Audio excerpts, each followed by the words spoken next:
She is a licensed independent professional clinical counselor and a licensed independent chemical dependency counselor in Cleveland, Ohio. She provides clinical services for chemically dependent men and women, those struggling with mental health issues, marital and family counseling, and trauma. And outside of all of this, in this industry, since we are not counselors yet, Tiara is in the progress of getting her degree, you get a lot of referrals about individuals. And so when I was asked at work by my friend Wendy what Mended was, and I started to explain to her what the organization stood for, she said, "You have to meet Billy." And I was like, okay, put it in my back pocket, Tiara and I will link up with her. And so I like to do a lot of research behind the scenes, so I started following her on social media. I said, okay, she don't post a lot of stuff. I started looking her up, and we finally had the opportunity to speak to each other and sit down and meet. And one thing that I probably will remember forever, I don't know if that was your inner Ernestine speaking through you, but she said, "My pain has served me well." And that just really resonated with me. I'm excited to hear her today, and so I ask that everyone welcome Miss Billy Gilliam.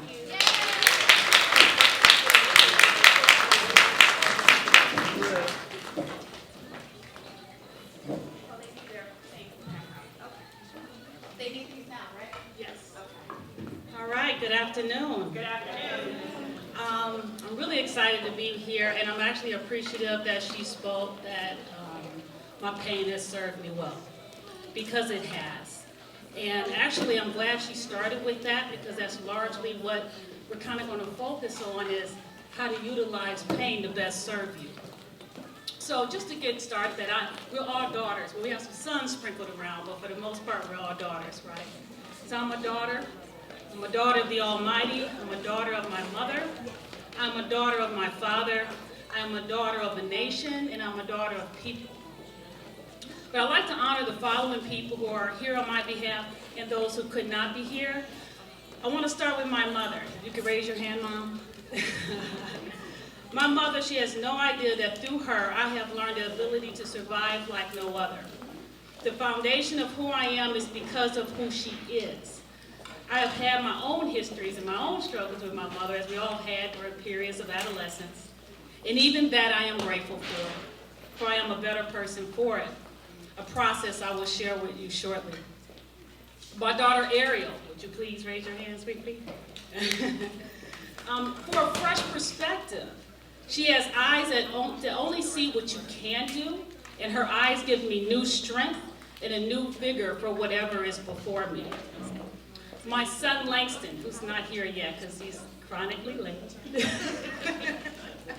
for a deeper faith, understanding and embracing complexity, honoring your own path as he is forging a way that was unexpected.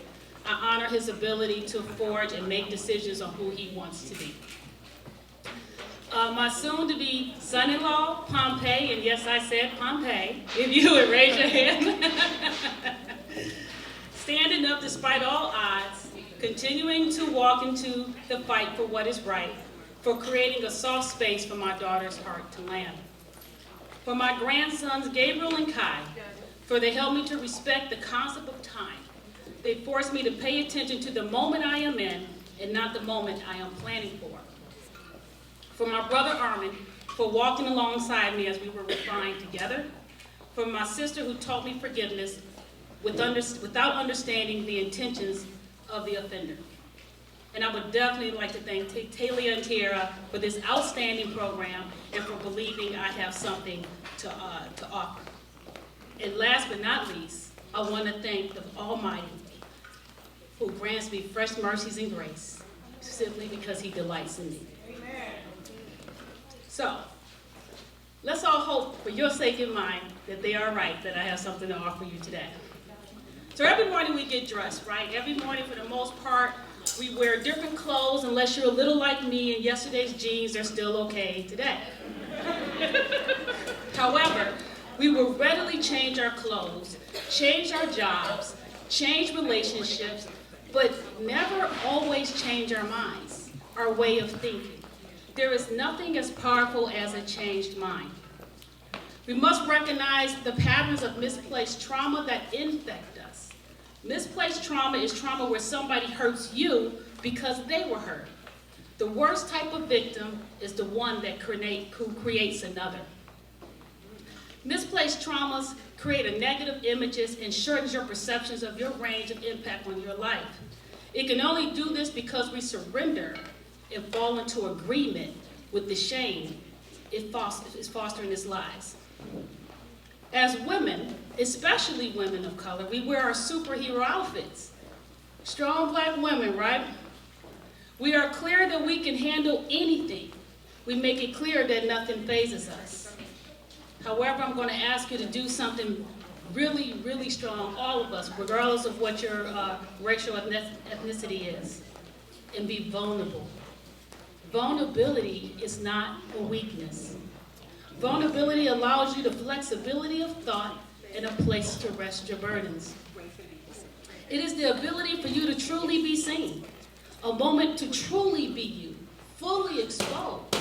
And that's a scary place to be. That's a scary prospect for me. However, it's truly a place of courage. Vulnerability gives you the catalyst for change. Vulnerability allows you to be fully exposed, and what does that actually mean? It means being fully in ourselves. It is in front of us, we are in front of the curtain and behind it. It is the magician, the trick, and the sleight of hand the magician does to create the illusion he wants you to see. It means seeing and touching the shame that we have owned and buried. And I want to share you a story about 480 Bridge, which is a bridge I absolutely hate. But that's not the story I'm going to share. It's a little bit different. So my daughter's dad worked at a bank many years ago.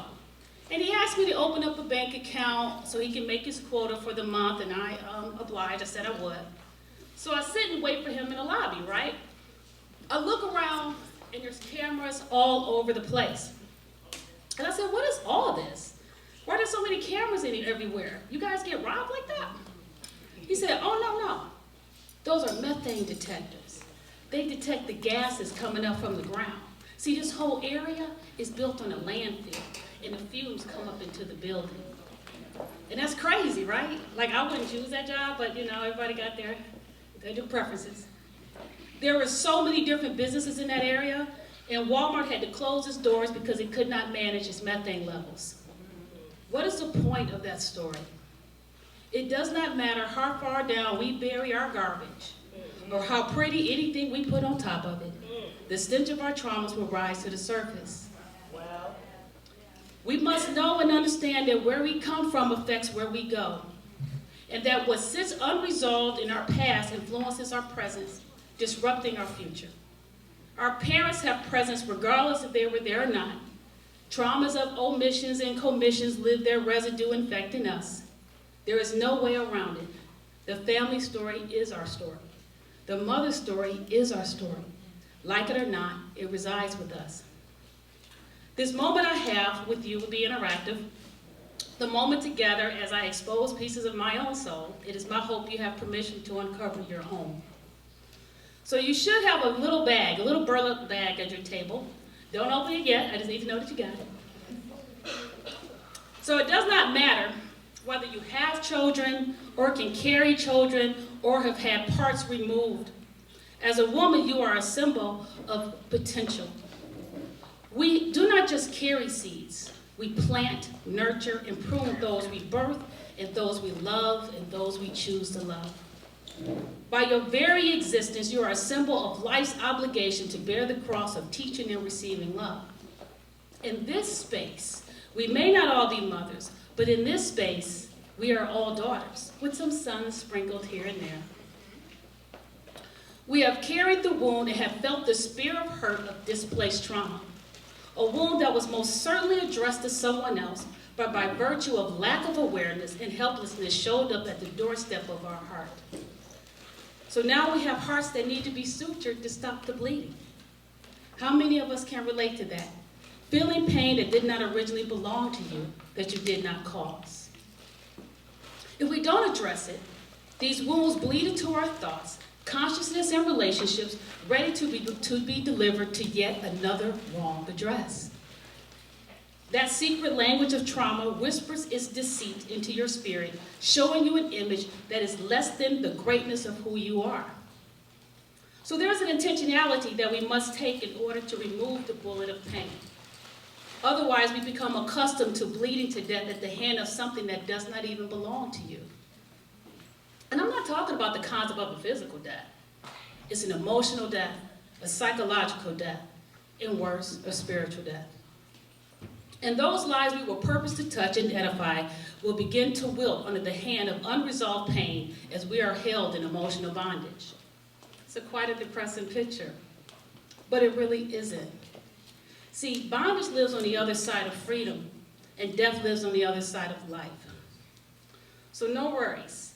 We're only visiting death and bondage today. We ain't planning to live there. We will get to the other side together.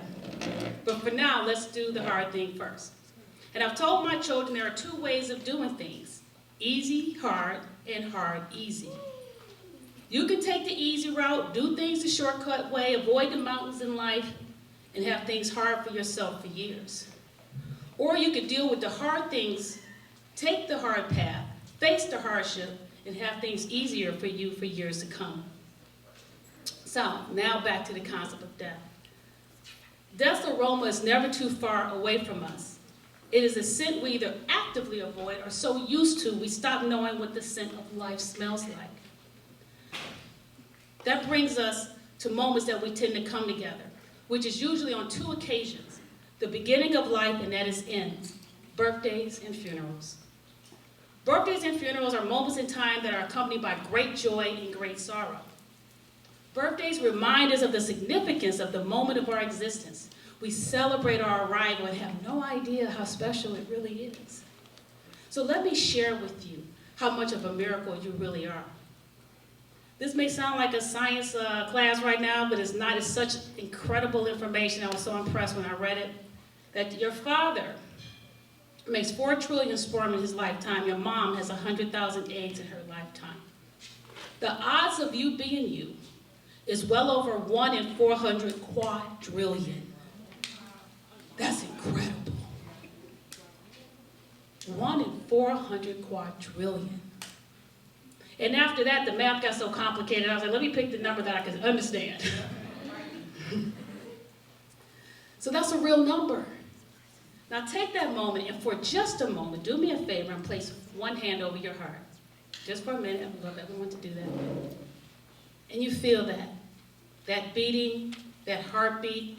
It signifies the manifestation of unimaginable impossibility against incredible odds that became possible and allowed you to take the grace for the breath you are now breathing. So starting with birthdays or born days, whatever we're using today.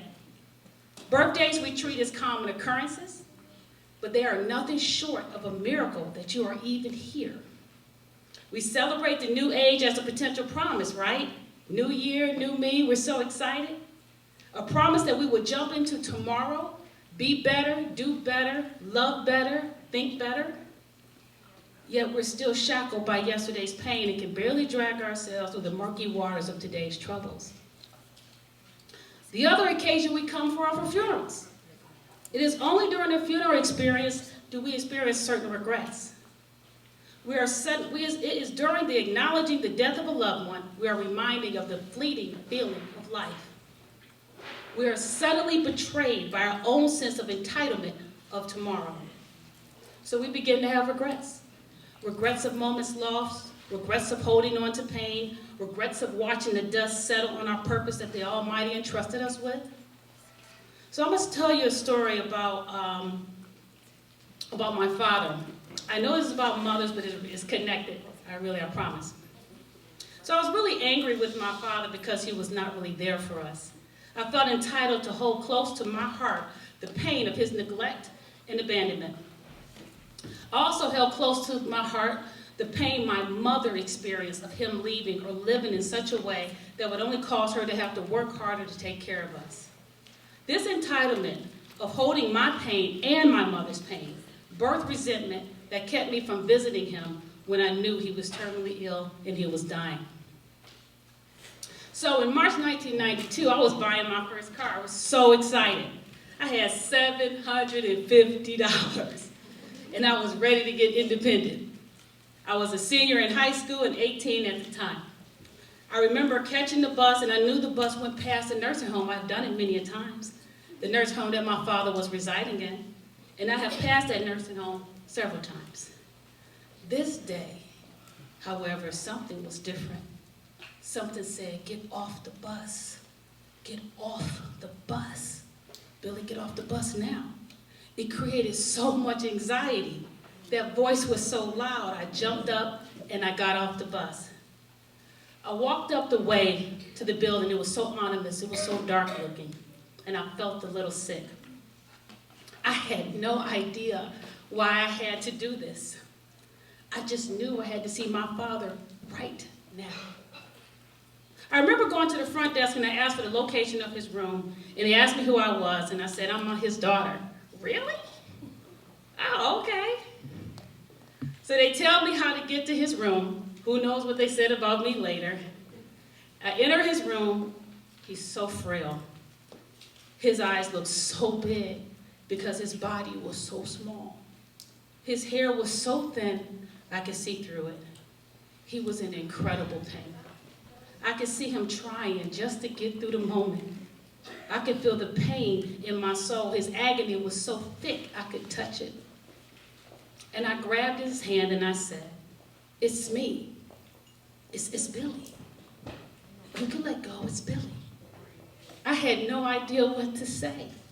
I just kept saying, it's me, it's Billy. Everything's gonna be okay, everything's okay. But everything was not okay. It just was not okay. He looks almost through me. So I stand there for a minute. I really have no idea how long I was there holding his hand. And I remember leaving and standing outside his room. Now was way before I was a believer. I never did pray, I really never went to church. But I prayed outside his room that day. I said, God, please let him go. Please let him come home. Please let that pain stop. So like it was nothing, I get back on the bus and go get my first car. I purchased a 1983 Dodge Charger hatchback. I'm telling you, I'm still excited over that car. It had grills on the back. It had corduroy seats. Corduroy seats. That's crazy when I think of that today. I was so excited that I get home. I'm preparing to share the news with my brother. He's going to be so jealous. So I see him, and I said, Parker, let me tell you about my car. He says, Billy, I got to talk to you. I'm like, no, I want to tell you about my car. He's like, no, Billy, I need you to sit down. I got to talk to you. So now I'm annoyed. He just hating because he ain't got no car. Like, I know that's what it is, especially well with corduroy Z's. So I sit down, and he takes a breath. He said, Billy, our dad died today. And I remember that did not register the first time I heard it. It was like he was speaking a foreign language. No, Parker, that's not true. He couldn't have died. I was just there. Like I was just there a few hours ago. I literally just left there. He said, no, Billy. He died today. So what was the appropriate response? I should have been falling apart, sobbing, taking days off of school. Nope, not this kid. I went to school the next day. I couldn't focus. I was walking around aimlessly. It was like I was there and not there at the same time. So I left. Got into my 83 Dodge Charger with the corduroy seats and left. I wasn't even sure where I was going. I ended up at my uncle's house, my Uncle Muhammad. And Uncle Muhammad's his brother, my father's brother. So I'm sitting there with him and my Aunt Aisha, and I remember him asking, Billy, give me a hug. And I'm like, sure, why not? Because I'm good. Let me support you, is what I'm thinking. So he hugs me. A normal hug. You know, there's an appropriate amount of time you hug people and you pull away, right? So I go to pull back. He pulls me closer and holds me tighter. And something in that moment broke. I fell limp and sobbed uncontrollably. There was a sound that left me that I could not even recognize. You see, my uncle would not allow me to stay in the place that I was in. He gave me permission to let go of what I would not even acknowledge, which was pain. Pain was showing itself. An old friend, much older than me, used to give me rides from school before I got my car. I remember he told me I was going to regret not visiting my father, and he was right. I hold regret, even today, as I stand here and I can feel the pain of that moment from 1992. It was then I realized and learned about the finality of death. There was no fixing it. It is the rotten part of my apple. It is the part that cannot close completely. It is a place where Christ touches and the sting that's lasted all these years is lessened a bit. I learned a valuable lesson about mercy and grace that day. Mercy and grace. Mercy and grace. Life done well is done in a series of mercies and grace. And notice I said done well. So, you have a little burlap bag, and we'll come back to it because it's really going to be connected to that. So let's define mercy. Mercy is when we do not get what we actually deserve. Mercy is when I fell into despair in 1996. I had a depression that snatched my heart, and I became a destructive force in relationships. I should have lost those relationships and paid the price for my actions of not managing my pain appropriately. Grace is when we get something we do not deserve. With grace, not only was I restored relationships in my family, and I had to forgive myself. It was the only way I could move forward in my life was to remove the shackle of guilt that enslaved myself with. So mercy is the seed of forgiveness. Forgiveness is the seed of grace. Forgiveness is not earned, it is granted. Forgiveness does not mean you condone the pain someone has caused you. However, there is something you have to have in order to give mercy and grace to the undeserving, a willingness to love. And notice I did not say you had to love. You merely have to have a willingness to do so. Willingness is the possibility of a thing. When you lack mercy or grace, it can breed a heart that is full of bitterness and resentment, new shackles. Forgiveness does not condone. Forgiveness does not restore. Forgiveness does not remove the consequence of wrongdoing. Forgiveness does not rebuild trust. Forgiveness does not result in reconciliation. Does not always. That's important to remember. Forgiveness is mercy only and to keep you from being stuck. There are many times you may have to accept the apology that you will never receive in order to be free. More importantly, forgiveness is an incremental process. It does not have to happen all at once. And now forgive me. We have all done things that we may have not forgiven ourselves for, but give yourself mercy and grace. It is one thing to make, when you say it, it's one thing to say it, it's another thing to believe it. And that too is a process. Now time for your little burlap bags. If you can have your little bags. If you can open them. In each bag you should find a magnifying glass, small handcuffs, like not real ones, and only used for the purpose of this demonstration. Seeds, a key, and a pearl. There's probably multiple pearls in there simply because they will roll all over the place. I'm assuming that you really lose one or two. So if you would lay each one out in front of you in that order: magnifying glass, small handcuffs, seeds, a key, and pearl. I'll let a moment go so you can do that. Magnifying glass, small handcuffs, seeds, a key, and a pearl. You should have all those items. So the magnifying glass first. Can you please pick it up and look through it for a second? When you are viewing the world through trauma lenses, whatever you focus your attention on will be magnified. If you find that all you see are hurts others have inflicted or the negative view of things, it will become all that you have the capacity to see, and it will always appear bigger than what it really is. Next are your handcuffs.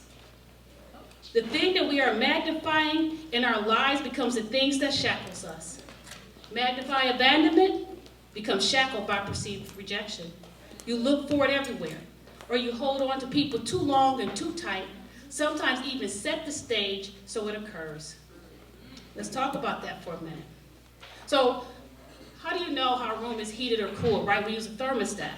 You go to the thermostat, you decide what temperature the room should be. Let's say you choose 75 degrees. You choose it, the room heats up, and it'll shut off the moment 75 degrees temperature is reached. However, we do the same thing as people. See, we have internal thermostats. If we have low self-worth, we will set everything on that setting. If we get involved with someone who we believe is above our perception of ourselves, we will sabotage relationships in order to prove ourselves right. See, it's important that this is largely an unconscious process. You are not usually aware that you are doing this. This is a pattern of behavior, thoughts, and feelings that tends to manifest themselves in our relationships. With that magnifying glass, if you magnify verbal abuse, become shackled by anger and low self-worth. Magnify verbal, sexual, or physical abuse, become shackled by fake love from others and inability to live in the quiet space of your heart due becoming all too familiar and friendly with chaos. So let's say you're a pack of seeds. Recognize that seeds are nothing but potential. Potential can be miserable not because potential is miserable, because we lack respect for the process. Potential is revealed in process. Seeds must come to the end of themselves. They must be destroyed in order to grow to become what it is destined. Seeds are planted in dirt. Dirt tends to get a bad rap. Everyone makes sure they're free from it. But dirt provides nourishment. Remember what I said earlier? On the other side of bondage is freedom, and the other side of death is life. Dirt can contribute to life if it's toiled and used properly. However, it can also contribute to death if it is not properly tilled and cultivated. We must allow ourselves to not only be planted, but to use the dirt in our lives to develop us. Not so we can survive, and God knows, and anybody who knows me knows I hate that word. Not so we can survive. So we can thrive, not despite our circumstances, but because of them. We must pay attention to the soil that we plant our seeds in. This means we have to take care of the environment we choose to plant ourselves in. Toxicity or negative individuals will allow your soil to be dry and lifeless. Nurturing and edifying individuals will ensure you are properly fed. The other thing that I learned about the growth process is that there's a pruning process. Pruning is when you're cutting off the dead things. So we have to cut off the dead things in order for new things to grow. We all fear this part of the process. However, when done properly and in the right hands, pruning promotes growth. In the wrong hands, scissors will cut and stab, creating new wounds. Your last one is the key. Well, it's not the last one, still got the pearl. The key. The key is an incredible piece of machinery. A key has a story. A key is only made because a lock exists. See, that's the beauty of a key. You know that it has to open something. You're just not sure what it opens. What is interesting in my line of work, everyone holds the key to their potential, to their emotional, psychological, and spiritual freedoms. So who here has ever heard of Harry Houdini? If you're probably 40 and up, you might have heard of him. He was a really famous magician. Harry Houdini made a name for himself by escaping from every imaginable confinement, from straitjackets to multiple pairs of handcuffs clamped to his arms. He boasted that no jail cell could hold him. Time and time again, he would lock into a cell only to reappear minutes later. It worked every time, except for one. He accepted another invitation to demonstrate this skill. He entered the cell wearing his street clothes, and the jail cell door was shut. Once alone, he pulls a very thin but strong piece of metal from his belt and began working the lock. But something was wrong. No matter how hard Houdini tried, he couldn't unlock the lock. For 2 hours, he applied his skill and experience to the lock, but failed time and time again. And 2 hours later, he gives up in frustration. What was the problem? The the cell had never been locked. Houdini worked himself to near exhaustion to achieve what could be accomplished by simply pushing the door open. The only place the door was locked was in his mind. The door to the belief is ready to open is locked only in the minds who choose to believe that it is. Now lastly is your pearl, and hold that in your hand for a second. Now, do you know how a pearl is made? Now, funny enough, it's not like I read some science book to learn this. I actually saw it on Blackish and had to look it up to make sure. I was like, that's amazing. I said it off like, for real? Let me look at that. A pearl forms when an irritant, usually a parasite and not the proverbial grain of sand, works its way into an oyster, and as a defense mechanism, a fluid called nacre is deposited. And it's deposited over and over and over again. And with pressure and more nacre, a pearl is formed. So pain could be a beautiful thing. It can allow you to create beauty for what was supposed to destroy you, because something like a parasite, which is supposed to destroy the pearl, only created something beautiful. So in closing, there are times that in our spirits we will make decisions and our minds will give us all kinds of excuses to not do it, or that it's just not the right time. You will have to have a commitment and have a sense of resolve in your heart to break free. Bondage can be a familiar friend that wants to hold you back. Whenever you're attempting to reach a higher sense of yourself, a low version of yourself will attempt to pull you back. This story that you are in, friends, this narrative, you are the author. You can rewrite, edit, and choose the new story, even if you are constrained by the facts. And I did have a word in here, but I see we have children. Be darned to be defined by the bondage of a story that others decide to tell you, about you, and through you. Do not accept the narrative that the ending is already written for you as a tragedy. This story belongs to you. This story, the narrative that we tell ourselves, define us. So what story are you telling yourself? What chapters in your life repeat themselves? I could care less about where you're from, who your parents are, what setbacks you've had. This is the only September 28, 2019 you will ever have. Do not surrender to the inner critic that shame hired to whisper its deceitful lies about who you are not. Hold yourself accountable to yourself. Be excellent in all that you touch. This does not mean you will not fail. Failure is nothing to be afraid of. Failure is a teacher. Quitting. Yes, quitting is something you should be afraid of something that you should fear, for it will cause a living death before the physical one.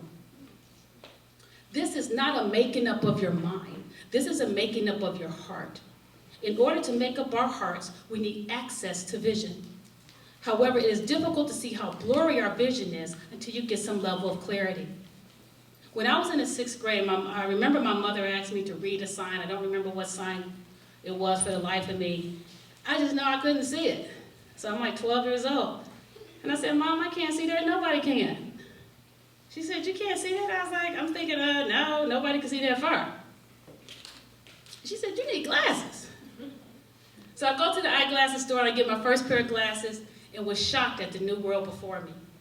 You see, someone with sight had to show me my lack of it.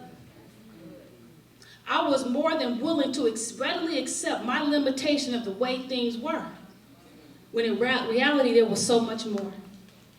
How often do we accept limitations on our spirits, our potentials, or our relationships?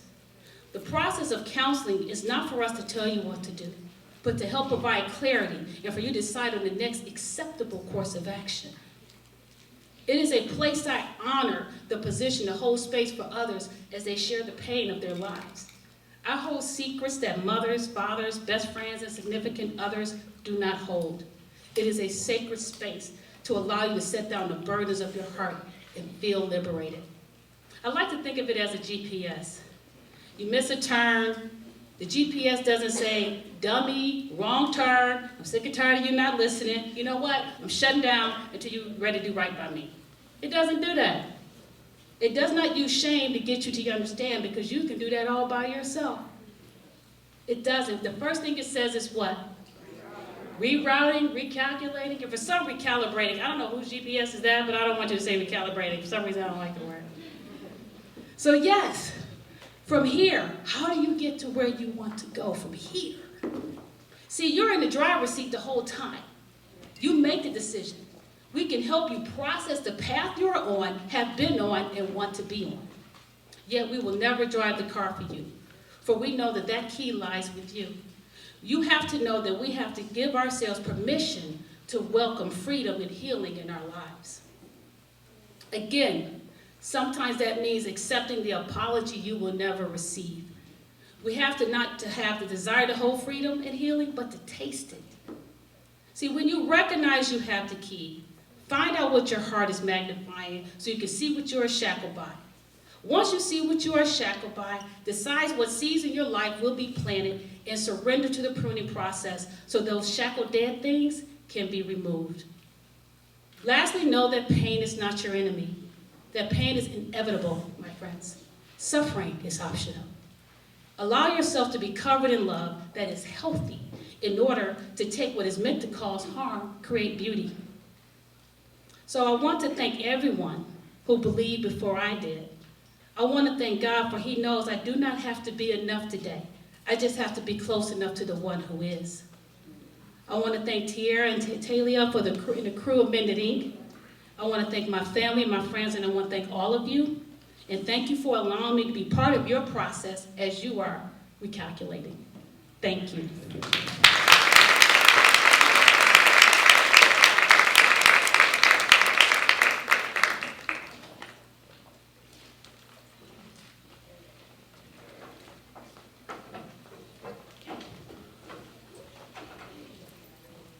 Thank you so much, Billy. Give another round of applause for Billy. I think that's going to be another journal entry. Someone with sight had to show me what I lacked. That's huge, powerful.